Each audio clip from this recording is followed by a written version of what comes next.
Hello, everybody, and welcome to this week's episode where we're going to be doing a collaboration for our Women of Color Festival. Today is WocFest, Cooking, Community, and Conversations, and we're joined by the HSRC. I'm Maya. I'm the leadership liaison for the AYA Women of Color Initiative. Oh, I'm Jada. I'm also part of AYA. I'm a community relations representative. Hi, everybody. I'm Alex, and I was a part of the AYA team last year. Actually did an event similar to this for last year's WocFest, so it's good to be back. And then our HSRC team will introduce themselves. I'm Preciosa. I am a graduate assistant for the HSRC in the textbook department. My name is Roshan, and my position at the HSRC currently is the food pantry assistant. I'm Rosalie, and I'm the food pantry coordinator. Awesome. And so then before we get started eating and having our wonderful conversation, I'm going to read our land acknowledgement.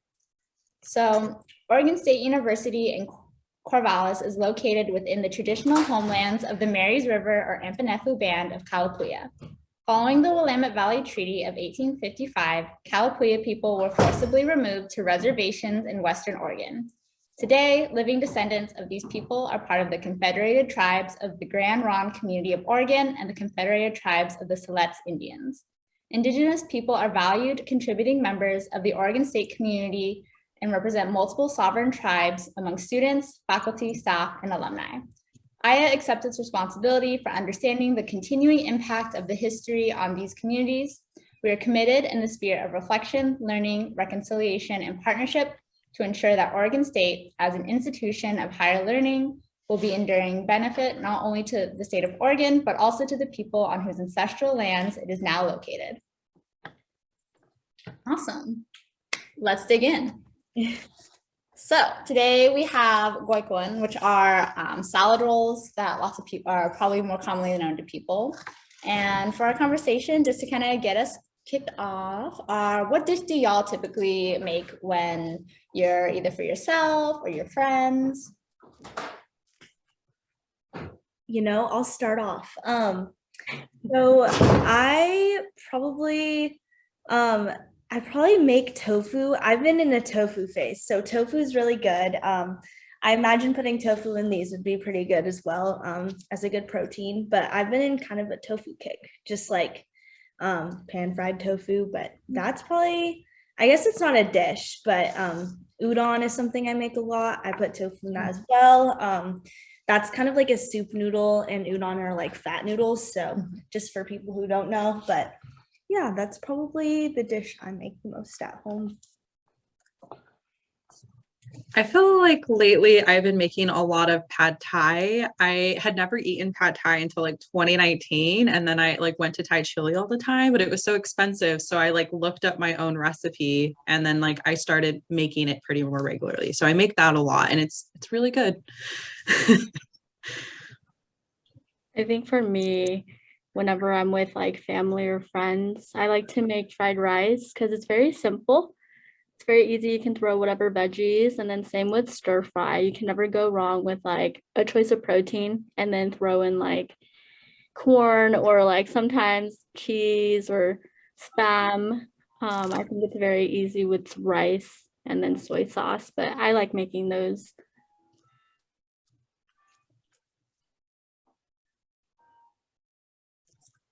I feel like since I made the salad rolls, I have to say I really love salad rolls.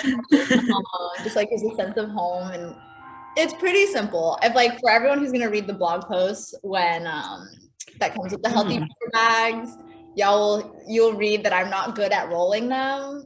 And if anyone who sees their who's on the call right now sees them, it's okay, it's a little questionable. So I do love them. They're simple, not easy for me to roll though. Hey, they're going in our stomach, so they don't need to look pretty. They just need to taste good, and they taste amazing. So I'm glad the AYA team, you put a lot of heart into it. Mhm.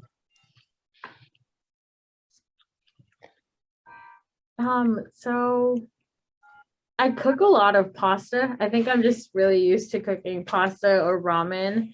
Those are kind of just the faster things. I make this one like garlic and oil with like red chili flakes, more like a lot with grilled chicken or maybe some ground turkey. But there's so many dishes that I like to cook with my friends and stuff, so it's kind of hard. We make tortas sometimes, or like tacos dorados, which are like rolled up, like fried tacos. There's so many options. That sounds so good. Mhm. Yeah, like thinking about like cooking with friends, I feel like most of the time I'm like the person who cooks, but together we like to bake, or I think it's really valuable when my friends or my roommates like come sit in the kitchen with me while I'm cooking or baking, like just to like have their presence there. It's like fun to put music on and like just relax through that. So yeah, that's something that kind of was brought to my mind listening to everybody else's responses. But lately I have been so into making baba ganoush and Oh. tabbouleh salad. I have just been like living for it. Like it's so, like, it feels so fresh when you eat it that I was like, this is like at least like twice a month dinner, even though it does take like a little bit because you have to like roast the vegetable and like do all this stuff, and like chop everything really finely for the tabbouleh salad. But yeah, I've been really into like non-heavy foods lately. So I feel like that was a good one that I've been really into. We need to get together and cook sometime because Yeah. Alex and I worked at the center over the summer, and all the time she would just tell me like, yeah, so I made this, and like Alex I think embodies like community cooking. I feel like with all the stories she's told, and I'm like, you know what, I need to come through, just like whatever it is. Yeah, I mean, I think like a lot of people, especially like I have found like women of color especially show so much love and care through cooking and like just being together in that way. So I really think strongly about like how we show community and like our love in a way through food. It's something that everybody has to do, multiple times a day. So, it's just a way to show care. Yeah, I I definitely, feel, oh, you can go. I definitely think for me culturally, it's a big thing. Food is sort of a way of communication, and showing love, like you said, and affection. My mom, when I go home, she cuts up some fruit for me.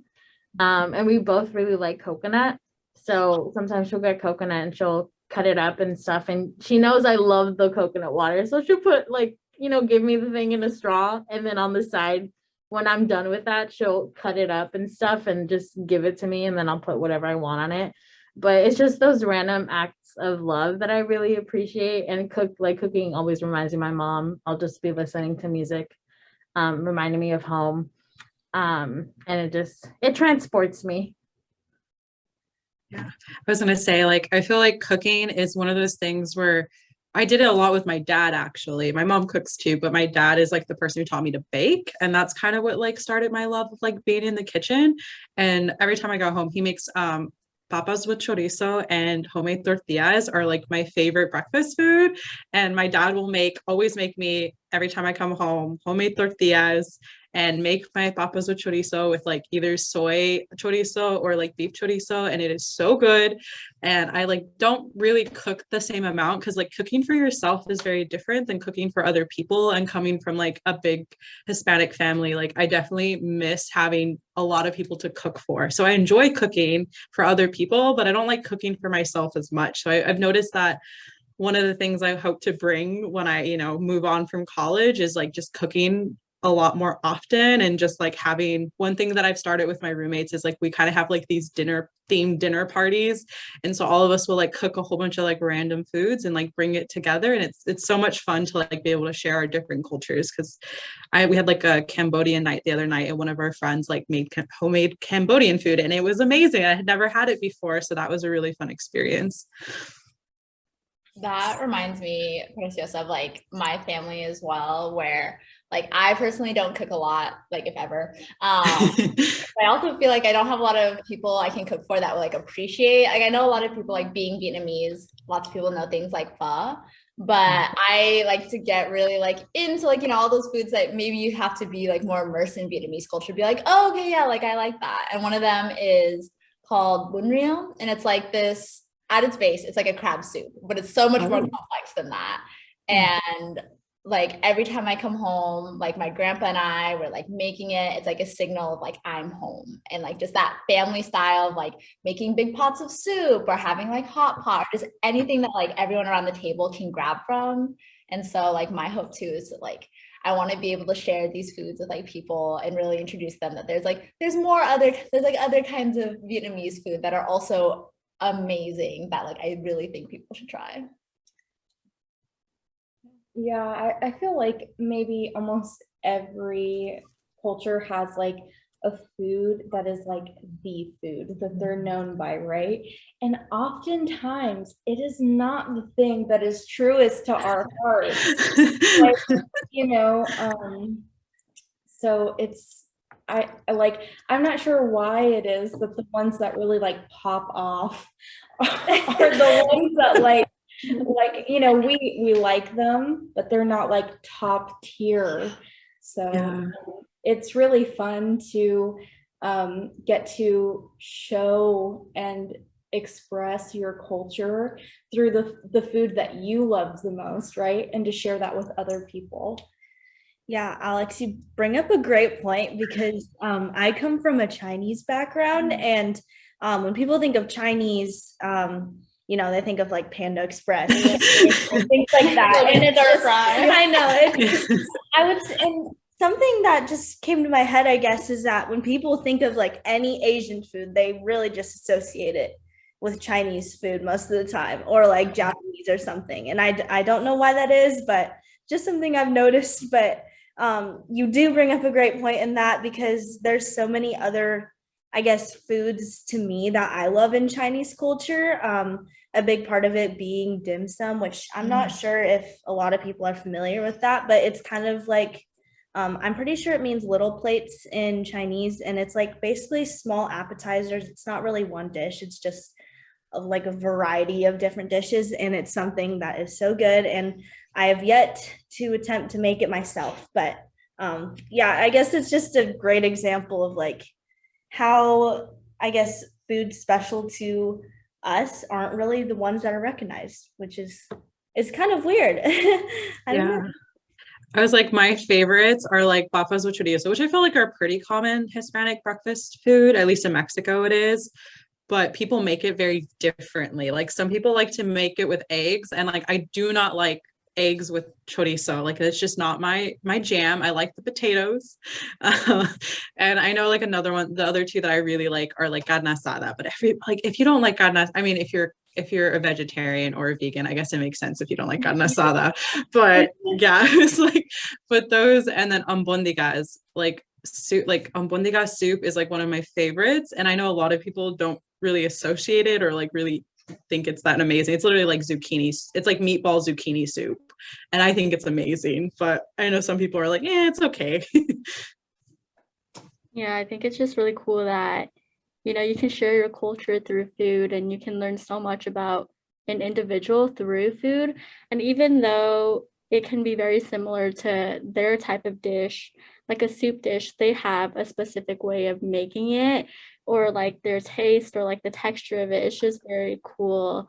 I'm a part of like this Hmong club, and we hosted a cooking class one night where we were able to share our food with others. And it just, I don't know, it's just really nice to eat with others, but also like learn about the culture. And it's like a sense of home.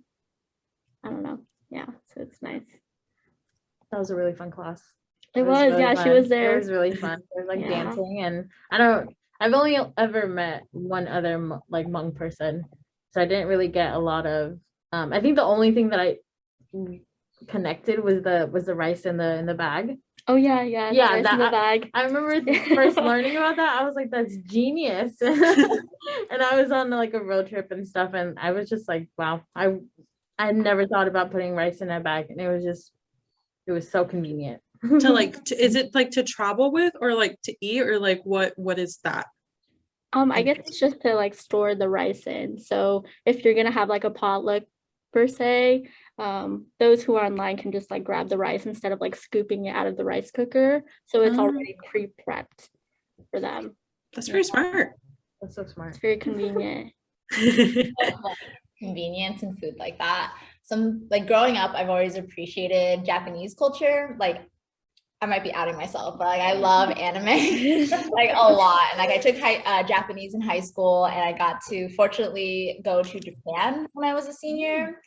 And let me tell you, Japan does everything better. And like I say that very appreciatory because they had like 7-Eleven over there, and it was since it was through the school, it's like a guided tour.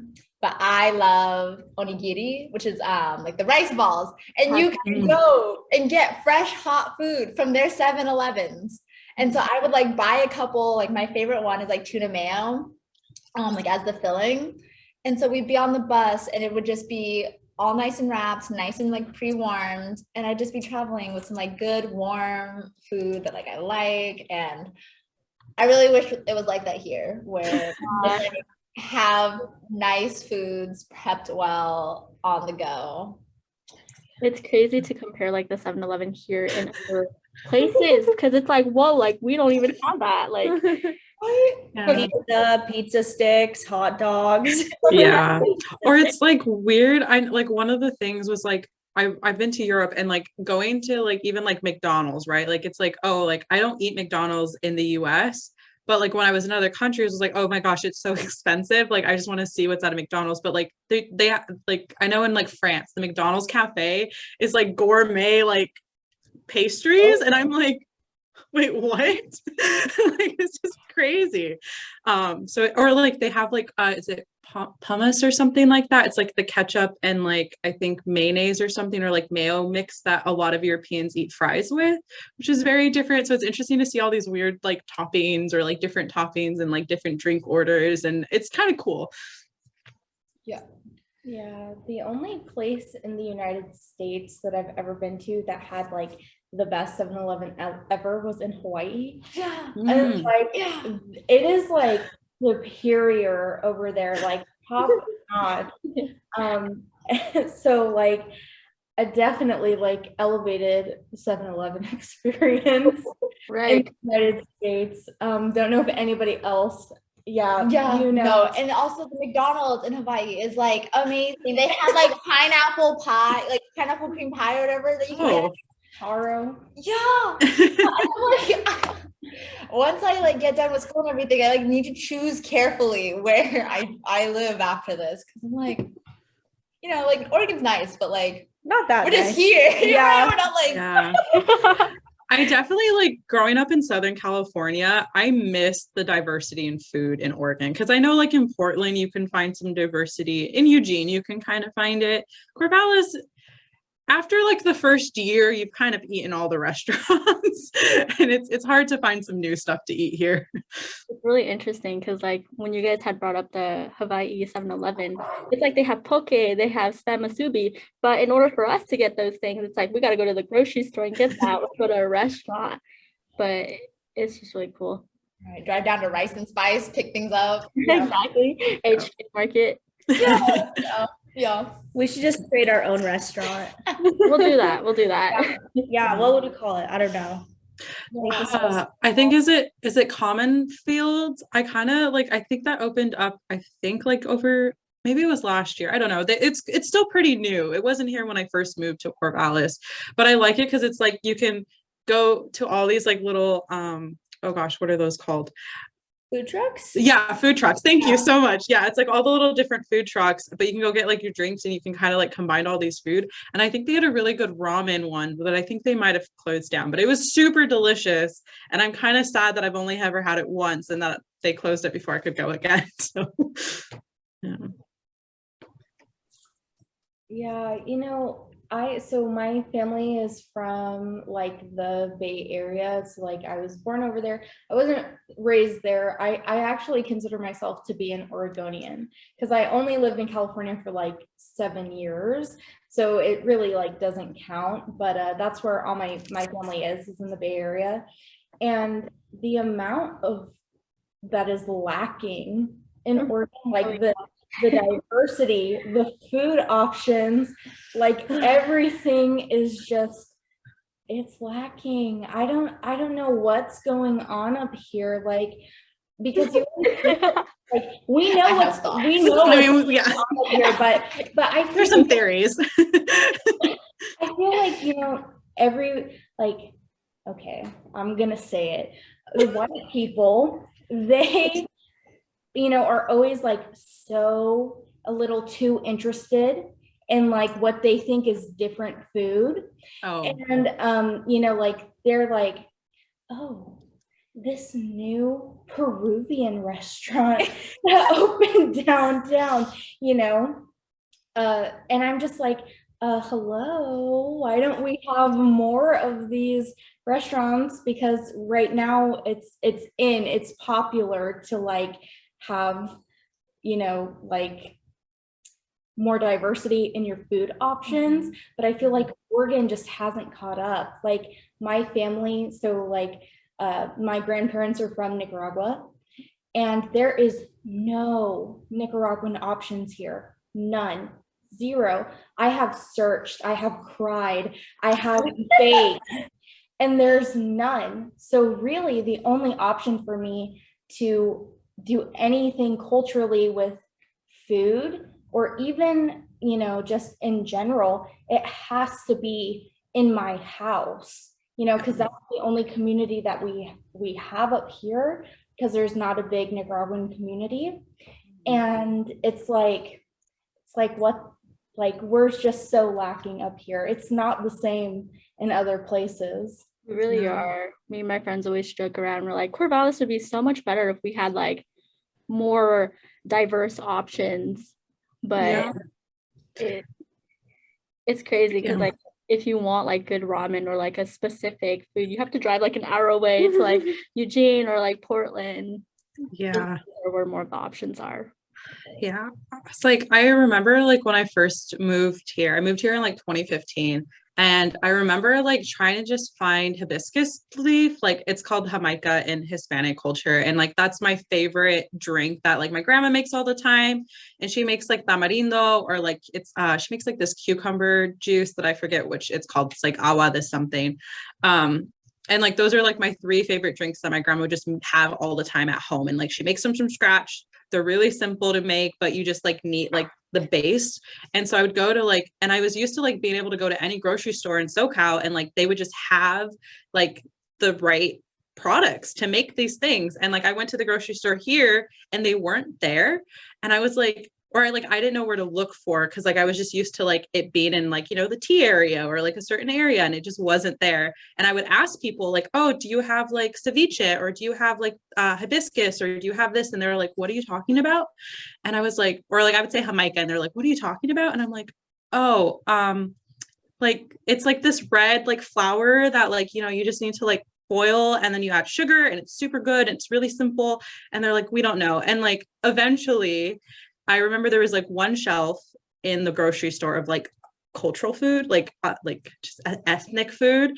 And like now, like 6 years later, there's like a whole like aisle that's now like Hispanic food at Winco. And like, I'm like, there's been some growth.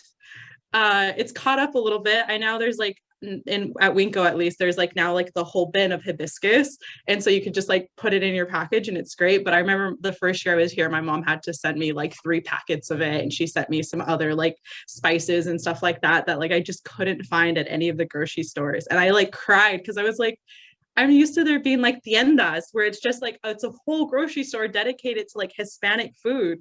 And like everybody speaks Spanish and like everybody would talk to me in English because I look white, but like they just thought I couldn't speak it. But it was just nice like being able to go and like feel like you're still part of your culture, even like when you're in the United States. And I feel like other cities or other parts of the United States kind of has that a little bit more than we get, specifically in Corvallis, maybe like Eugene, and I know in like Wilsonville or something like that. I've been told that it's a little bit different. There's a bigger Hispanic population, but here it's lacking for sure.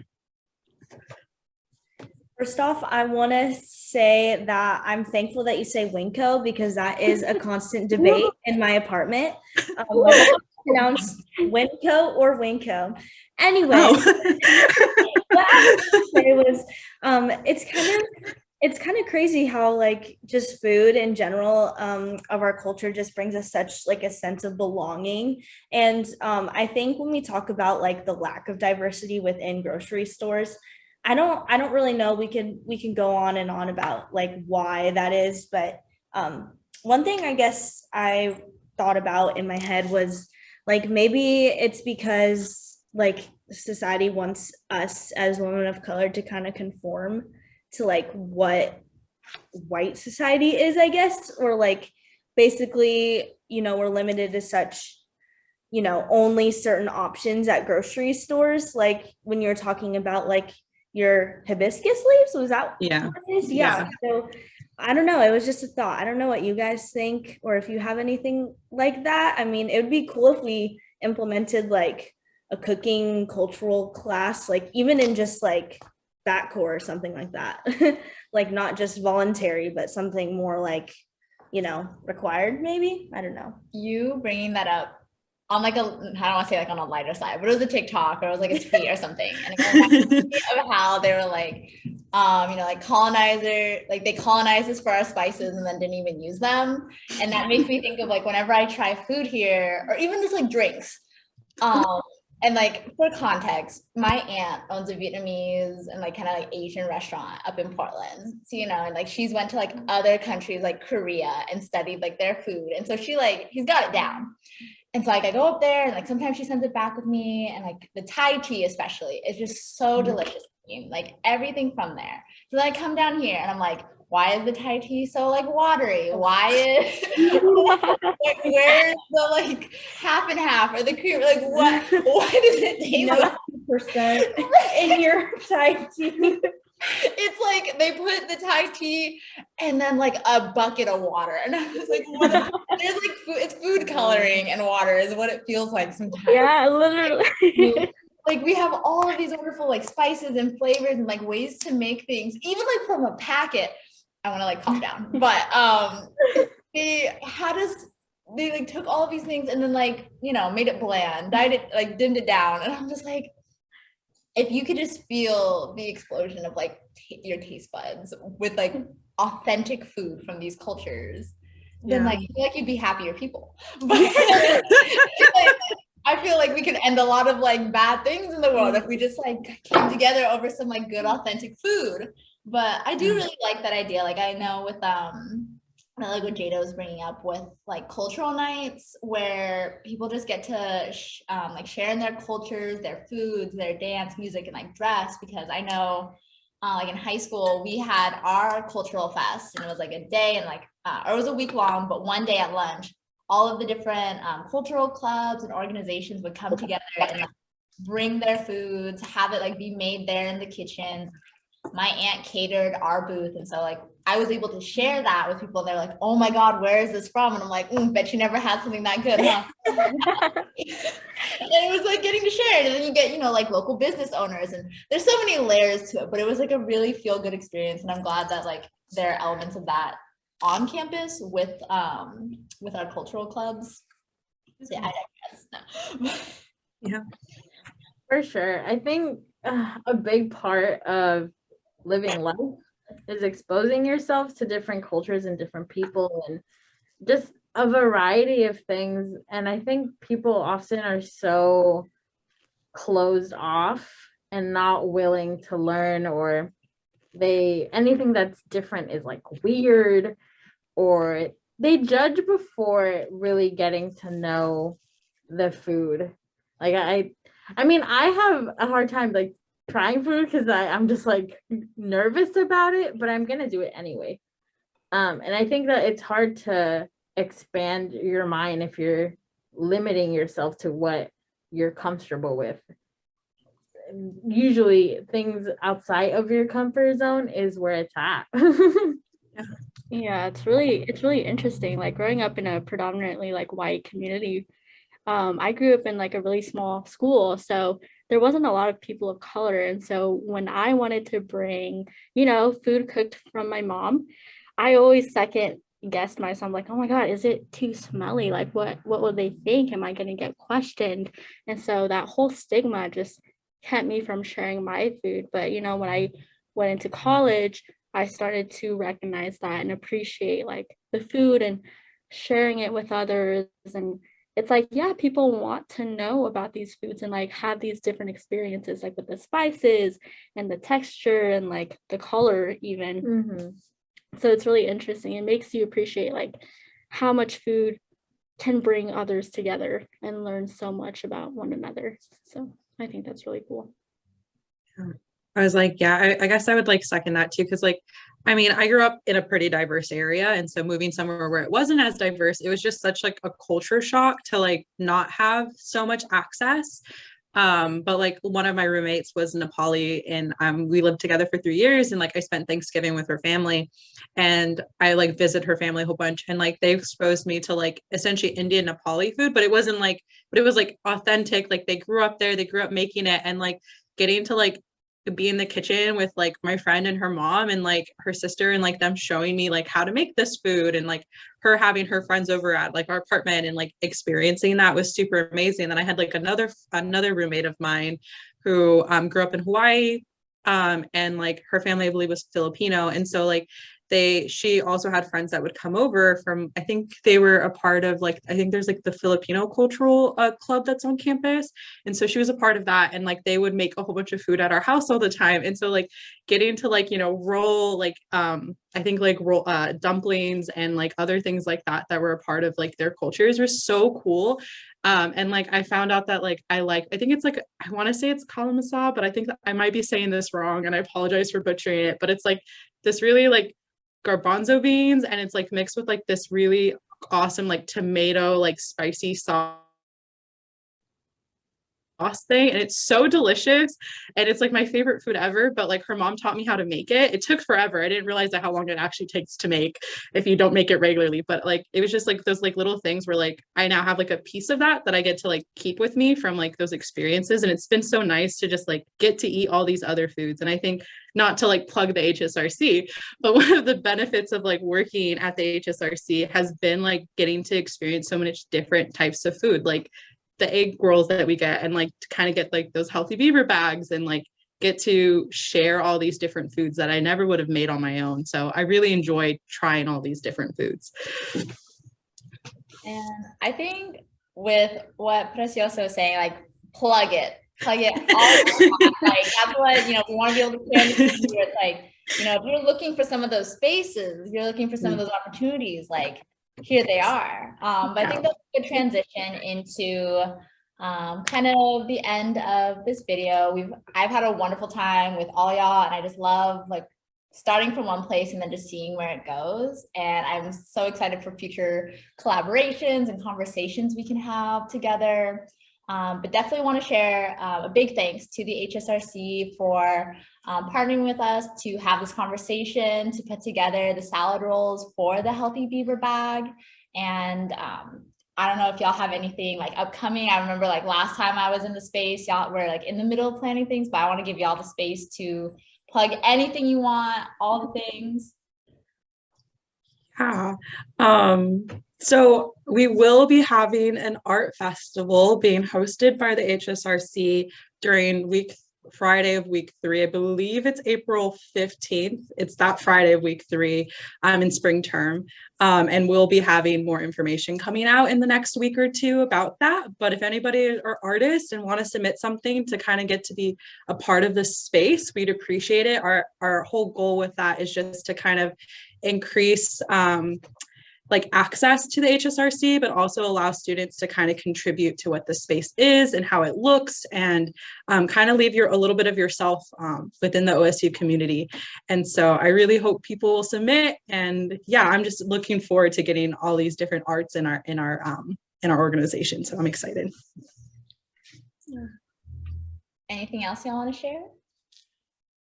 No, I just wanted to say thank you guys for bringing up these conversations. It's really nice to just sit back and like reflect on food. You can never, you know, talk too much about food, but I don't know, it always leads to something or somewhere. So Yeah, and it's always great being in not a room, but almost, I guess, a Zoom room of other women of color. It's always a pleasure. Always feels really nice.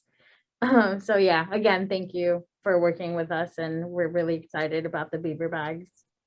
Yeah, well, I'm excited about the beer bags, the feature. And for anyone who doesn't know where to find our friends over at the HSRC, it's over in the Champanefu Lodge. That's on the other side of McNary Field. And so it's a beautiful walk over there, you know, if you're on foot, but I highly recommend going there. And they have lots of resources, lots of great people. And so if you have the time or you can make the time, definitely go there. But as far as the AYA team and Women and Gender Center side, happy Women's Herstory Month.